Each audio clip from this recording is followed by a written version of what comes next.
Il n'est pas acceptable que dans une île où la ressource est abondante, des milliers d'habitants soient régulièrement privés d'eau. Sur ce sujet, chacun devra assumer ses responsabilités. Le dossier de l'eau, dans lequel le conseil départemental agit concrètement depuis 3 ans, ne doit plus être sujet de bavardage. Il faut maintenant être plus efficace.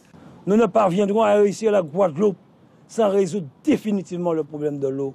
L'eau, à défaut d'alimenter les robinets de Guadeloupe, demeure au cœur des préoccupations. Mais entre discours politiques et mise en garde de l'État, c'est d'abord la patience de l'usager qui est mise à l'épreuve. Nous savons l'état du réseau. Aujourd'hui, nous savons qu'il faut 900 millions. 500 millions pour l'eau potable, 400 millions pour l'assainissement. Aujourd'hui, aucune collectivité n'est en mesure seule d'aller sur ces investissements.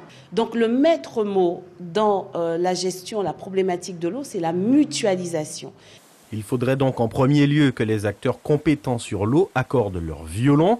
Malgré tout, il y a des avancées. Nous allons faire de manière très concrète des interventions sur Capesterre, sur Gourbert et sur Vernou, sur les réseaux d'eau, sur des gros points où il y a de gros nœuds justement sur la desserte en eau.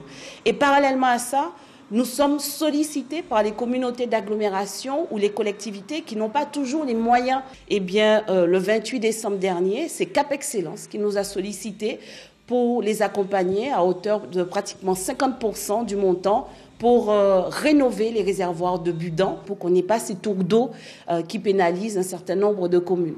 Des actions ont lieu, certes, mais est-ce suffisant? Car les usagers restent sous le joug des coupures. À Baïf, par exemple, ils appellent la population à réagir. Ce n'est pas aujourd'hui à la population de payer les erreurs de certains dans le passé. Ce n'est pas encore nous à prendre en compte, en charge, les erreurs de certains. Nous avons assez donné. Nous avons assez donné, là, pour nous donnons encore. Nous sommes assoiffés, nous n'avons pas d'eau. Pourquoi encore toujours les mêmes à payer? Donc aujourd'hui, nous demandons que toutes les instances de la Guadeloupe se mettent ensemble et trouvent une solution. Nous les avons élus pour ça, donc qu'ils fassent leur travail. Des usagers prêts à brandir la menace des voix dans les urnes. Peut-être la solution, peut-être pas. Mais une chose est sûre, selon le comité de l'eau, l'urgence dans l'adduction ne sera pas résolue avant 6 à 8 ans au mieux. D'ici là, il se pourrait bien qu'une autre difficulté n'émerge, celle de l'assainissement. Pour l'instant, il se gaspille une eau de qualité. Le comble serait qu'une fois les réseaux réparés, ceci ne charrie qu'une eau médiocre.